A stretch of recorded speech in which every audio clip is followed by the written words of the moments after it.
Hello दोस्तों, आप सभी का स्वागत है आपके अपने YouTube चैनल मैथ मस्ती पर। कैसे हैं आप? मुझे उम्मीद है कि आप एकदम बढ़िया होंगे। और चलिए आज के इस वीडियो में हम समझते हैं लीनियर इक्वेशन के बारे में। आप सोचेंगे लीनियर इक्वेशन में ये लोग क्या कर रहे हैं, तो इनको आपने देखा होगा, ये बड़े फेमस हैं खासकर सोशल मीडिया में। और आप इंस्टाग्राम पर देखेंगे तो इनका नाम है रुमान मलिक, उर्मान मलिक या अरमान मलिक हैं शायद। और ये इसकी पहली वाइफ है, इसकी नाम है पायल। ये पायल है, शायद मैं सही हूं तो। और ये है कृतिका। तो ये कृतिका है, ये अरमान है और ये पायल है। ये इनकी दूसरी वाइफ है, ये पहली वाइफ है। ये अरमान मलिक है, ये पहली वाइफ और ये दूसरी। अभी मैंने एक वीडियो में देखा था कि तीसरी भी आ गई है, लेकिन अब पता नहीं क्या है भाई। अपने यहाँ तो मतलब ये दो क्या बोले 47 लेके घूम रहे हैं। अपने यहाँ अगर एगो गलती से कोई व्यक्ति, शादीशुदा व्यक्ति अगर छोटका मोटका कट्टा भी रख ले तो पत्नी खून कर देगी। मतलब बाबू रे, अपने यहाँ की बीवी तो कभी बर्दाश्त कर ही नहीं सकती है कि उसकी दूसरी बीवी। लेकिन ये अरमान मलिक पर ही ये पूरा मैथ का थ्योरी है। आज आपके जीवन में कभी भी ऐसे सवाल आएंगे जो अभी भी बिहार पुलिस के एग्जाम में पूछे गए थे। आज इतना अच्छा से मैं कंसेप्ट क्लियर कर दूंगा कि पूरी जिंदगी तुम भूल नहीं पाओगे। तो सबसे पहली बात ये समझ लीजिए भाई, सबकी अपनी लाइफ है, इनको पसंद है भाई, इसकी बीवी को भी कोई दिक्कत नहीं है, इसको भी कोई दिक्कत नहीं है, तो साथ है, मुझे भी कोई दिक्कत नहीं है। लेकिन इस पर बहुत बढ़िया आपको थ्योरी मिलेगा आपको आज गणित में। दोस्तों, एक घातीय समीकरण 1 डिग्री या लीनियर इक्वेशन इसे कहते हैं। इसमें पावर ना सबका एक एक ही है, ठीक है। तो एक घातीय समीकरण है। इसका रूल है, जैसे मान लीजिए कोई समीकरण है कि 3x माइनस 2y प्लस 5 एक समीकरण हुआ दोस्तों। तो इसको a, इसको b, इसको c बोलते हैं। x के साथ जो गुना में है a, जो y के साथ है उसको b और ये c। इसमें a का मान आप कहोगे 3 प्लस में, लेकिन b का मान ये माइनस चिन्ह के साथ तो -2 और c का मान +5। बात आए समझ में? अब दोस्तों लेकिन अगर मैंने दो समीकरण लिख दिया, एक और समीकरण लिख दिया कि 5x + 3y -6 बराबर 0। अब ये दो समीकरण है, ये लीनियर इक्वेशन है, ये दो समीकरण है। आपको पूछेगा कि ये दोनों समीकरण के कितने हल होंगे, कितने हल होंगे, या दोनों रेखाएं। ये एक रेखा का समीकरण है, एक सरल रेखा का ये समीकरण है। सरल रेखा मतलब सीधी रेखा, उसके ये समीकरण है। तो दो रेखा के ये दो समीकरण है जी। तो अब आपसे ये पूछ देगा कि बताइए कि दोनों समीकरण क्या होगा, एक दूसरे के संपाती होगा, एक दूसरे के समानांतर होगा, या एक दूसरे को प्रतिच्छेद करेगा, मतलब एक दूसरे को काटेगा, या पैरेलल रहेगा, या ओवरलैप करेगा। ये चीजें पूछेगी आपसे सवाल में। या कहेगा कि दोनों समीकरण के कितने हल हो सकते हैं, एक हल हो सकते हैं, अनंत हल हो सकते हैं, कोई भी हल नहीं हो सकते हैं। तो इसी पर आज आप थ्योरी को समझेंगे दोस्तों। अब इसको a1 कहिए, इसको a2 कहिए, दो समीकरण आ गया। तो इसको कहेंगे a1, इसको a2, इसको a1, इसको a2, इसको b1, इसको b2, इसको c1, इसको c2। इसको बोलेंगे a1, इसको बोलेंगे a2, इसको बोलेंगे b1, इसको बोल देंगे b2, इसको बोल देंगे c1, इसको बोल देंगे c2। अब देखिए, अगर गणित में आप कुछ भी नहीं जानते हैं ना, तो भी ये चीजें आपको समझ में आएगा।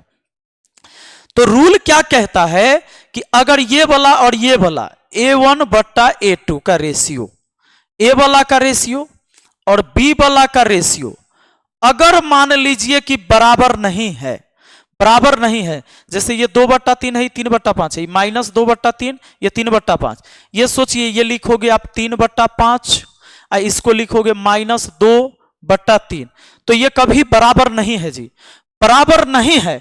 यानी कि दोनों रेखा एक दूसरे को प्रतिच्छेद करेगा, दोनों रेखा एक दूसरे को काटेगा, और इसका सिर्फ एक ही हल होगा कि भाई कट्टा कुट्टी का एक ही हल होगा, कट्टम कुट्टम।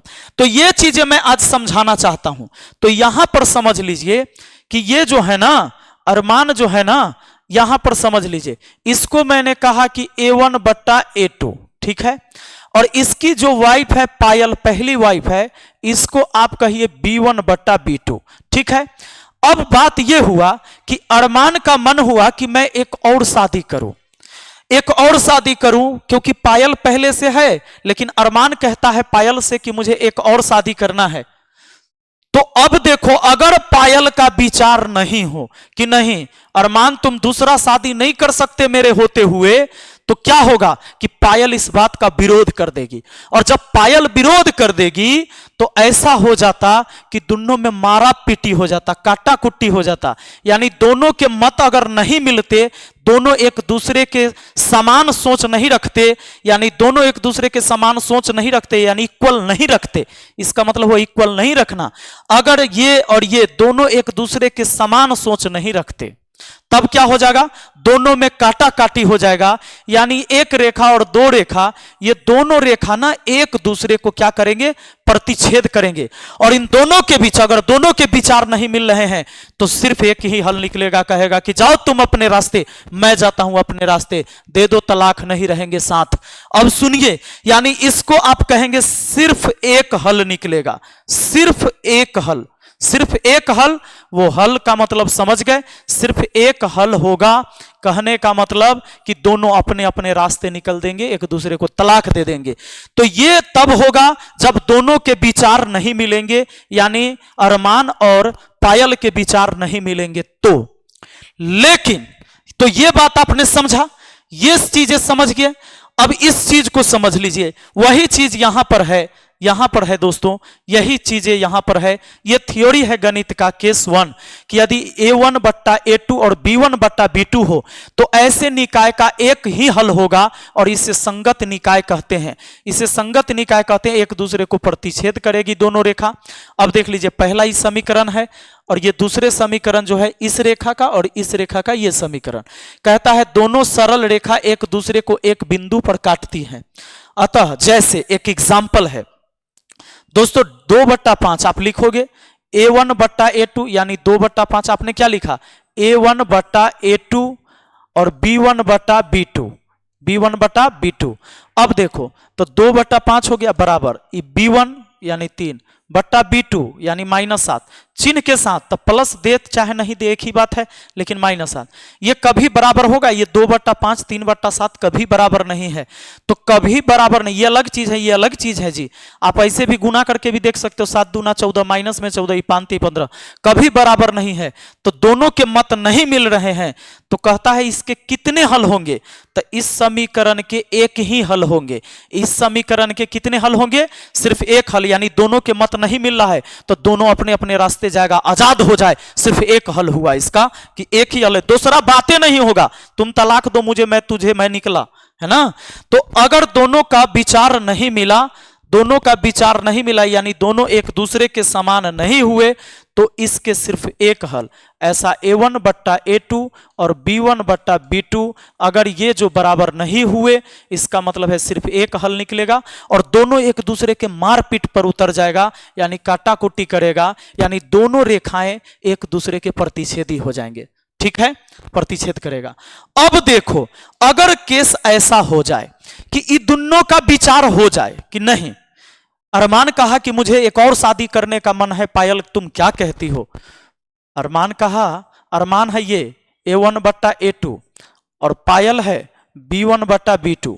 अब देखो, इन दोनों का मन मिल गया, पायल कही बिल्कुल करो, मुझे भी अच्छा लगेगा, तुम एक और शादी करो। तो इसको जाके कहता है, पहले से इसको पटेले है, इसको जाकर कहता है कि ये सुनो, पायल तैयार हो गई है, हम भी तैयार हैं, तुमको कोई ऐतराज है। ई कहती है अब कृतिका कि ना, जब पायल रहेगी तो हम तो नहीं रहेंगे। यानी ई दोनों का विचार मिला, लेकिन कृतिका को कहिए C1 बट्टा C2। ई कहती है कि मैं नहीं रह सकती, तुम दोनों के विचार से मैं मैच नहीं करूंगी, अगर रहूंगी तो मैं तुम्हारे साथ अकेले, इसके साथ नहीं। इसका यह मतलब हुआ कि ये एक दूसरे को तो काटेंगे नहीं, क्योंकि पहले तो ये दोनों रेखा एक दूसरे को काट रहे थे क्योंकि मत नहीं मिल रहा था। अब क्या हुआ कि पायल और अरमान के मत मिल गए, यानी एक दूसरे को नहीं काटेंगे, यानी रेखाएं समानांतर होगी। पर ये रहना नहीं चाह रही है, तो बातें नहीं बनेगा, बातें नहीं बनेगा, क्योंकि ई दोनों का जो विचार हुआ कि एगो और ले आओ हम तीनों साथ रहेंगे, लेकिन इसका मने नहीं है, तो कोई बातें नहीं बना। यानी आप कह सकते हैं एक भी हल नहीं होगा, एक भी हल नहीं निकलेगा, एक भी हल नहीं निकलेगा। अब बताइए, एक भी हल नहीं निकलेगा, एक भी हल नहीं निकलेगा। ऐसा कब होगा?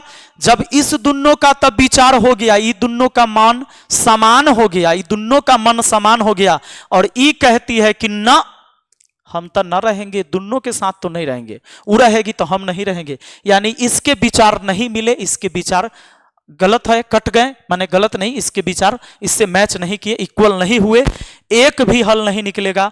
तो कैसे ही आएगी या कैसे रहेगी? कोई हल नहीं है, कोई उपाय नहीं है, तो एक भी हल नहीं निकलेगा। लेकिन हाँ, ये जो दोनों है, ये दोनों समीकरण है, ये दोनों समीकरण है जी, ये दोनों समीकरण है, ये दोनों एक दूसरे को नहीं काट रहा है, यानी दोनों रेखाएं समानांतर होगी, यानी पैरेलल होगी। बात समझ में आ गया होगा। अब सुनिए, यही चीजें जो है ना थ्योरी यहां पर है, यहां पर है, वही थ्योरी है। अब देख लो, एग्जांपल समझ लो। केस 2 आप लोग को समझ में नहीं आता है। A1/A2 B1/B2, अरमान और उसकी वाइफ पायल, ये दोनों का मन समान है, लेकिन कृतिका कहती है कि नहीं, ऐसे तो मैं नहीं रहूंगी।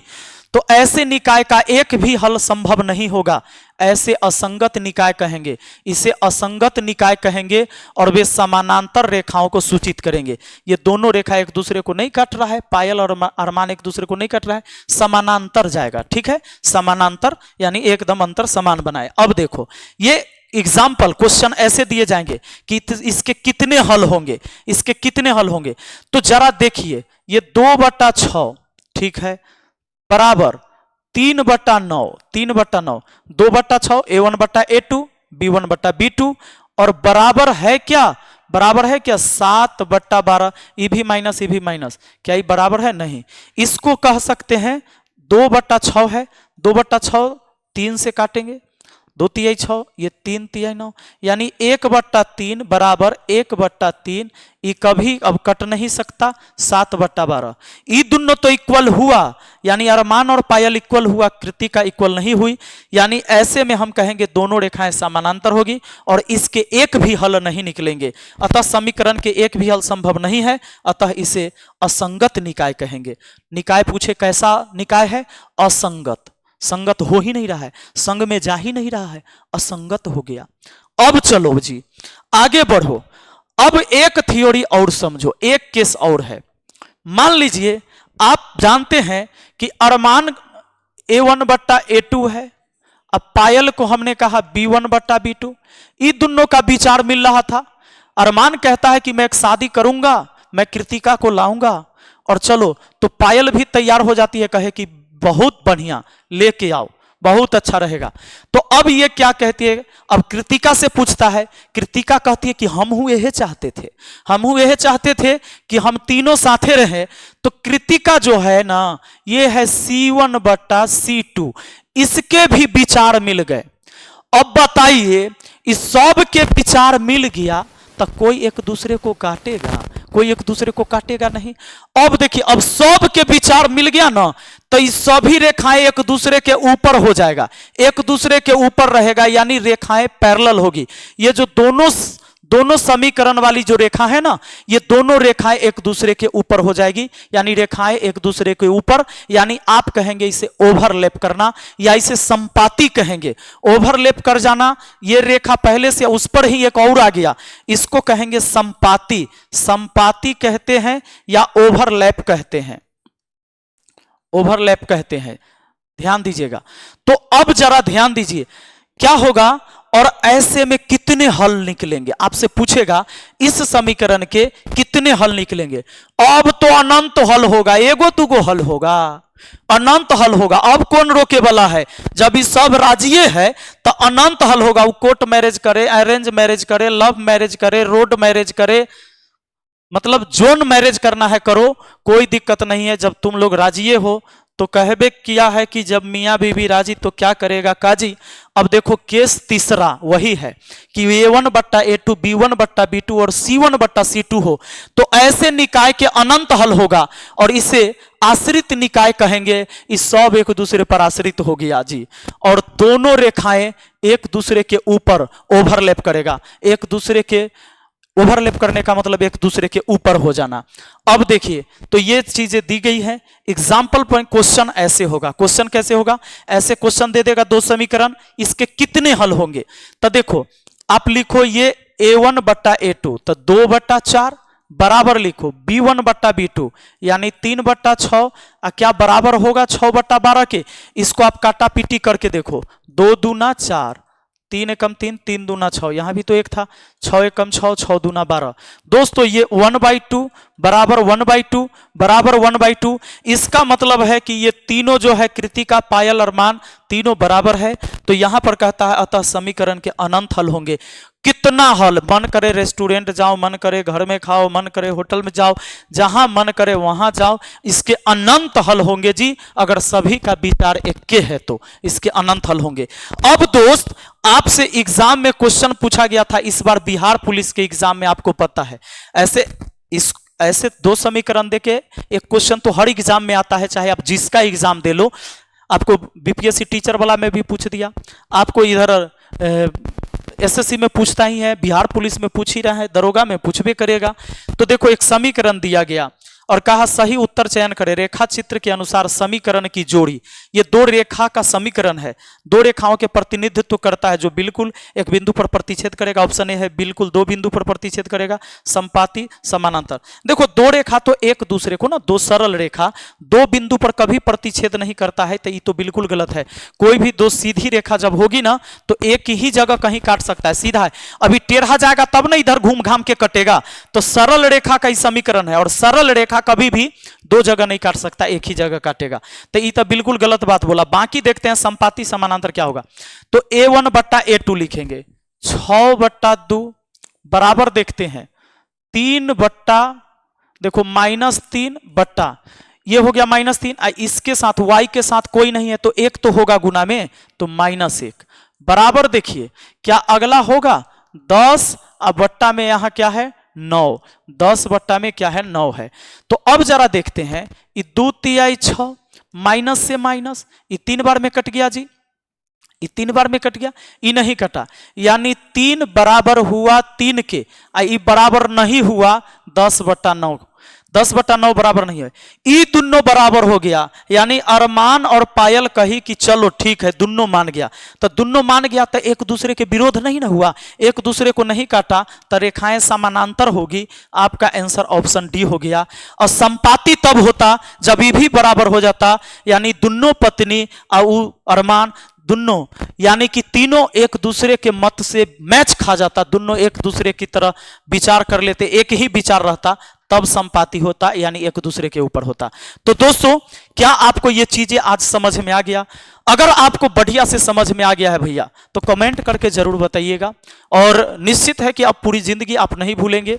और इस वीडियो का मकसद मेरा बस इतना ही था कि हम अब अच्छे से आपको ये थ्योरी आपके दिमाग में बैठा दें। अब पूरी जिंदगी कभी ये क्वेश्चन आएगा ऐसे सवाल तो आप गलती नहीं करेंगे इस तीनों केस में, ठीक है? तो चलिए अब मिलते हैं अगली वीडियो में, तब तक के लिए बहुत बहुत धन्यवाद। और वीडियो पसंद आया है तो लाइक जरूर करिएगा। मिलते हैं अगली वीडियो में। Thank you, best of luck.